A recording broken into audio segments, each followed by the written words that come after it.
Hello students, welcome to second lecture of current electricity. पिछले lecture में हम लोगों ने 4 न्यूमेरिकल्स के डिस्कस किए, है ना। अब हम लोग 5th न्यूमेरिकल ऑनवर्ड डिस्कशन चालू करेंगे। तो 5th numerical is a cell of EMF 3 volt and internal resistance 4 ohm is connected to two resistances of 10 ohm and 24 ohm joined in parallel. Find the current through each resistance and the total current in the circuit using Kirchhoff's law. Okay, सबसे पहला और important काम है कि circuit बनाना है। Okay, circuit कैसे बनाएंगे? देखो, यहां पे सबसे पहले एक सेल दिया हुआ है और उसका इंटरनल रेजिस्टेंस दिया हुआ है। सेल कितने वोल्ट का दिया हुआ है? पोटेंशियल ईएमएफ का 3 वोल्ट और उसका इंटरनल रेजिस्टेंस 4 ओम। ओके, ये कनेक्ट किया 10 ओम और 24 ओम को जॉइंट इन पैरेलल।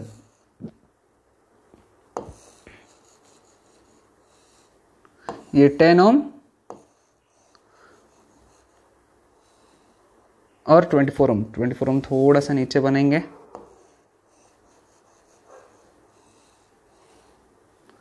ये 10 ओम्स हो गया, ये 24 ओम्स हो गया। ये पैरेलल में कनेक्टेड है। हमको क्या निकालना है? Find the current through each resistance, यानी दोनों रेजिस्टेंस से करंट कितना और टोटल करंट कितना। ओके, लेट अस से फॉर एग्जांपल इसमें से करंट जा रहा है I1, जो निकालना है अपने को। ये ब्रांच में करंट है I2। ये एक ही ब्रांच है ना, तो एक ब्रांच में एक करंट। ये एक ब्रांच है, इसमें एक करंट। देखो अभी ये पॉइंट पे इधर से I1 आया, इधर से I2 आया, तो इधर से जो फ्लो होगा वो होगा I1 प्लस I2। लिख लो। तो ये ब्रांच में, पूरे ब्रांच में करंट कितना रहेगा? I1 plus I2। ठीक है, ये हो गया हमारा करंट का मार्किंग हो गया। अब सर्किट को नेम भी करेंगे। सर्किट को नेम कैसे करेंगे? इसको बोलेंगे A, B, C, D, E और F। ठीक है, नेम कर दिया आप। अब चालू करेंगे हम लोग किरचॉफ्स लॉ लगाना। सबसे पहले किधर लगाएंगे? एक लूप लगाएंगे। अप्लाइंग, लिखो सब लोग, applying KVL to the loop. कौन से लूप पे लगाना? A, B, E, F, A।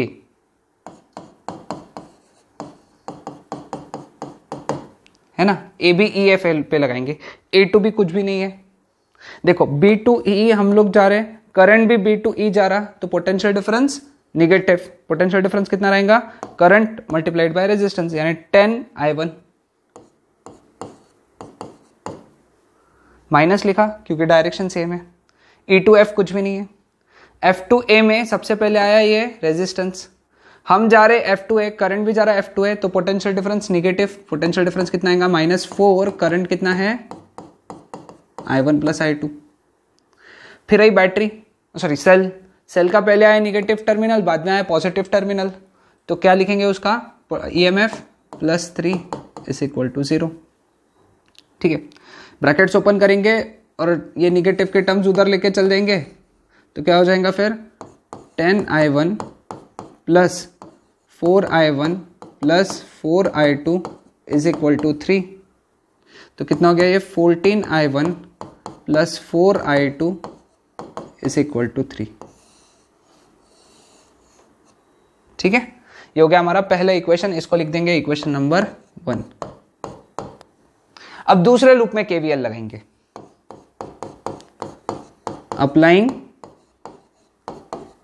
KVL to the loop. अगला लूप कौन सा पकड़ना है अपने को? A, B, C, D, E, F, A। ये बाहर वाला A, B, C, D, E, F, A। कैसे लगाएंगे? देखो A to B कुछ भी नहीं है, B to C कुछ भी नहीं है, C to D हम जा रहे C to D, करंट भी जा रहा C to D, तो क्या आएगा? -24 I2। Potential difference -24 I2। फिर D to E कुछ भी नहीं है, E to F कुछ भी नहीं है। F to A में हम जा रहे F to A, करंट भी जा रहा F to A। देखो करंट जा रहा है F to A, तो potential difference negative -4 I1 plus I2। फिर सेल आया, सेल का निगेटिव टर्मिनल आया, निगेटिव टर्मिनल इसलिए प्लस 3 इज इक्वल टू 0। ठीक है, ओपन करो ब्रैकेट्स, उसके पहले इसको इधर लेके चल जाओ इक्वल टू के उस साइड में, तो कितना बन गया 24i2 plus 4i1 plus 4i2 is equal to 3। तो 4i1 plus 28i2 is equal to 3। ये हो गया हमारा इक्वेशन नंबर 2। ठीक है, अब दो इक्वेशन बन गए, i1 i2 की वैल्यू निकालना है, बहुत आसान बात है।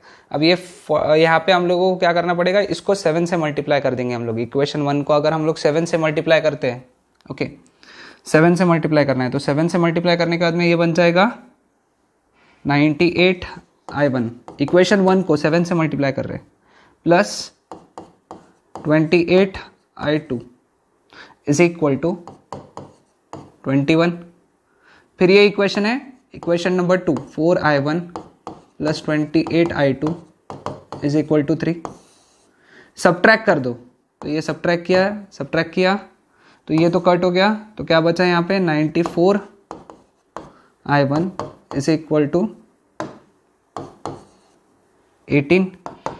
Therefore i1 is equal to 18/94।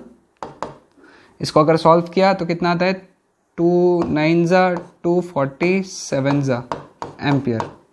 ठीक है, इसको कैलकुलेट कर लो लॉग से, है ना, 9/47 लॉग से कैलकुलेट हो जाएगा। ओके, नाउ ये i1 की वैल्यू कोई भी एक इक्वेशन में डाल दो, इक्वेशन 2 में डाल देंगे हम लोग i1 की वैल्यू इक्वेशन नंबर 2 में, है ना। तो इक्वेशन नंबर 2 में डालेंगे तो क्या मिलेगा अपने को 4 इंटू, क्योंकि i2 की वैल्यू निकालना बाकी है, 9/47 plus 28i2 is equal to 3। ये इधर चला गया, तो 28i2 is equal to 3 minus 4 into 9 36/47, है ना। अब इसको सॉल्व किया तो 28i2 इज इक्वल टू 47 3 कितना हो गया 141 माइनस 36/47। तो i2 कितना हो गया फिर 141 माइनस 36, ये हो गया 11 माइनस 6 5 1 कैरी 4 105/47 इंटू 28 एम्पियर। इसको भी सॉल्व कर लो, ठीक है, इसको सॉल्व कर लो, है ना, सॉल्व हो जाएगा। मैं आंसर बता दूंगा एंड में क्या क्या आने वाले, तो सॉल्व करने के बाद में। और फाइनली इसमें से करंट कितना आएगा, टोटल करंट कितना है सर्किट में i1 प्लस i2, तो यहां लिख डालना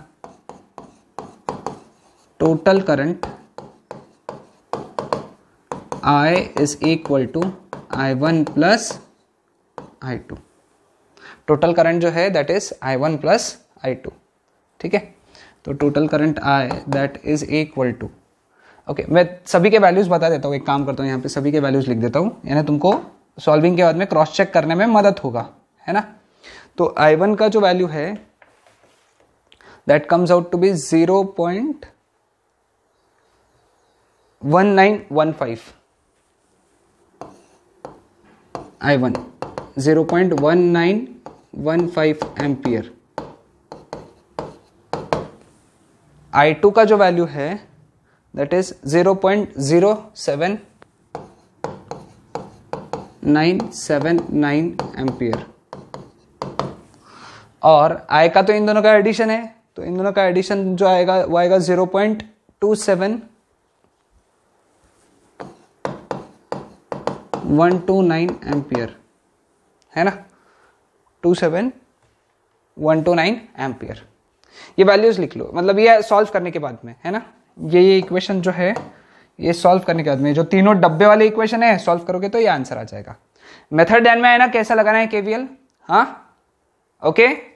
तो ये था हमारा। तो coming back to question number 6, question number 6 बहुत इंपॉर्टेंट है, ओके।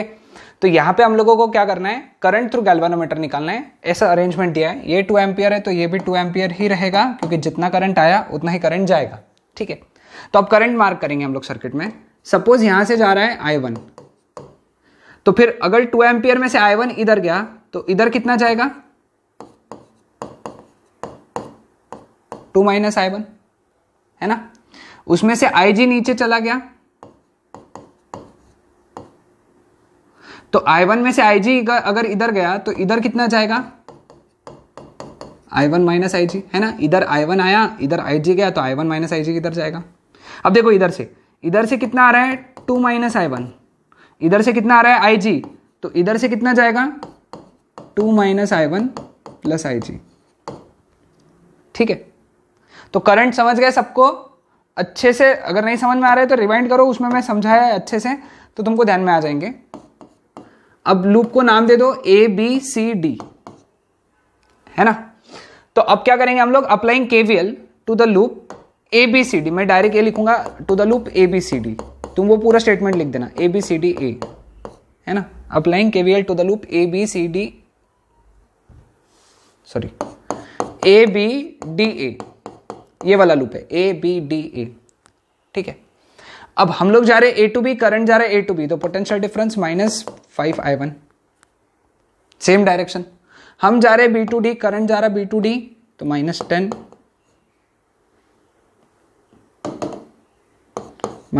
Times IG। हम जा रहे D to A, करंट जा रहा है A to D, तो +15 ब्रैकेट में 2 minus I1 is equal to 0, 2 minus I1। Solve करेंगे इसको, -5I1 -10 times IG +30 -15I1 is equal to 0।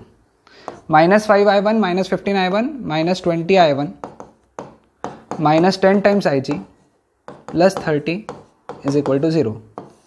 ये दोनों इधर चले गए, तो क्या बन गया 20I1 +10 times IG is equal to 30। Divide by 10, 2I1 plus IG is equal to 3. This is equation number 1. This is equation number 1. Now applying KVL to the loop BCDB. BCDB पे हम लोगों ने क्या लगाया वापस से KVL। तो हम जा रहे B to C, करंट भी जा रहा B to C, potential difference negative -10 times I1 minus IG। फिर हम जा रहे C to D, करंट जा रहा D to C, तो पोटेंशियल डिफरेंस पॉजिटिव, क्योंकि अपोजिट डायरेक्शन है ना। हम जा रहे C to D, करंट जा रहा है D to C, तो कितना लिखेंगे +20 टाइम्स करंट कितना हो गया 2 माइनस I1 प्लस IG। फिर हम जा रहे D to B, करंट जा रहा B to D, तो potential difference positive +10 times IG is equal to 0।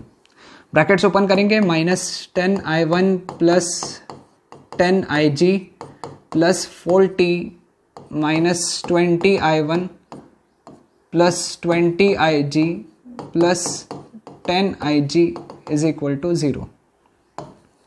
I1 की टर्म -30I1, है ना। IG plus 40IG plus 40 is equal to 0। ये उधर गया, ये इधर चला गया, तो it becomes 30I1 minus 40IG is equal to 40। 10 से डिवाइड कर दो तो क्या बन गया 3I1 minus 4IG is equal to 4। ठीक है, अब हमको IG निकालना है, तो इसको 3 से मल्टीप्लाई करो, उसको 2 से मल्टीप्लाई करो और फिर सब्ट्रैक्ट कर दो। इसको 3 से मल्टीप्लाई किया, इक्वेशन 1 को 3 से मल्टीप्लाई करो, क्योंकि IG चाहिए ना, तो I1 कट करना पड़ेगा। 2 इधर I1 2 है, इधर I1 3 है ना, तो इसलिए इसको 3 से मल्टीप्लाई करेंगे, तो बन गया 6I1 plus 3IG is equal to 9। इसको 2 से मल्टीप्लाई किया, 6I1 माइनस, सॉरी ये हाँ minus 8IG is equal to 8। Subtract है ना, सब्ट्रैक्ट करने के बाद में ये कैंसिल हो गया। 3IG plus 8IG 11IG, 9 minus 8 1, तो फाइनली IG बिकम्स 1/11 एम्पियर। इसको ऐसे ही रखो या फिर सॉल्व भी कर सकते हो, कोई प्रॉब्लम नहीं है ना। आसान क्वेश्चन, आसान है ना, थोड़ा सा कॉम्प्लिकेट है, लेकिन अगर स्टेप बाय स्टेप ध्यान दोगे तो हो जाएगा, सॉल्व हो जाएगा, है ना। Clear with this? कोई डाउट किसी को? नहीं? Okay. Question number 7. A set of 3 coils having resistances 10 ohm, 12 ohm and 15 ohm are connected in parallel. The combination is connected in series with the series combination of these 3 coils of the same resistance. Calculate the total resistance and current through the circuit if the battery of EMF 4.1 volt is used for drawing current. है ना। तो ये जो है resistance के solving वाला problem है, class 10th में भी अपन ने किया हुआ है इस तरीके के प्रॉब्लम्स। पहले 3 पैरेलल में लगाए,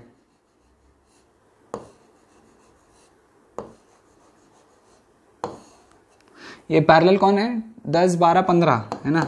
10 ओम, 12 ओम, 15 ओम। फिर ये तीनों सीरीज में भी लगाए,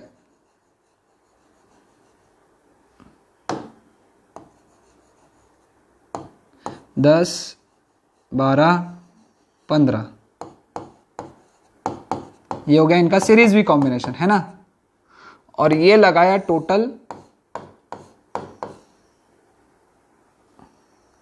calculate the total resistance and current to the circuit if battery of EMF 4.1 volt is applied for drawing the current. इससे फ्लो होने वाला करंट भी निकालना है अपने को।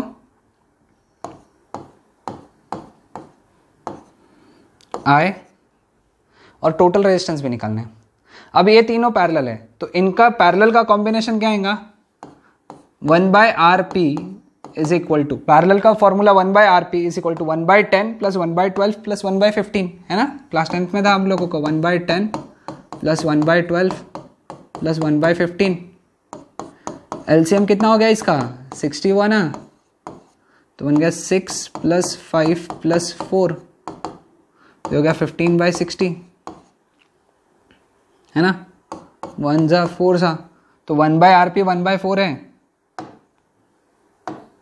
तो आरपी हो गया 4 ohms। ठीक है। अब ये 4 ohm इन सबके साथ में सीरीज है, तो therefore total resistance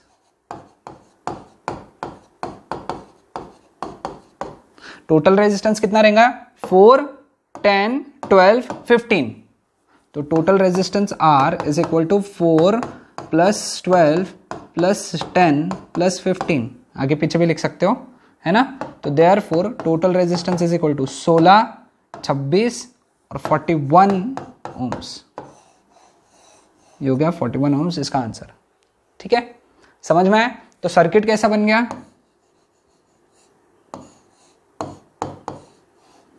4.1 volt, 41 ohms। Current कितना फ्लो हो रहा है सर्किट में? I1। ठीक है, लूप को नाम दे दो, केवीएल लगा के करंट निकालेंगे हम लोग। यहाँ पे केवीएल निकाल के ही करंट निकालना है, ओम्स लॉ से डायरेक्ट से नहीं निकालना है। ओके, तो कैसे निकालेंगे? Applying KVL to the loop ABCDA। तो क्या आएगा? B2C में हम गए, करंट भी गया B2C, तो -41 I1। फिर हम गए बैटरी में, बैटरी का पहला निगेटिव टर्मिनल फिर पॉजिटिव टर्मिनल D2A जा रहे हैं, तो बैटरी निगेटिव, तो क्या आएगा? Plus 4.1 is equal to 0। इधर गया तो 41 I1 इज इक्वल टू 4.1, तो I1 is equal to 4.1 upon 41, तो विच इज 0.1 एम्पियर।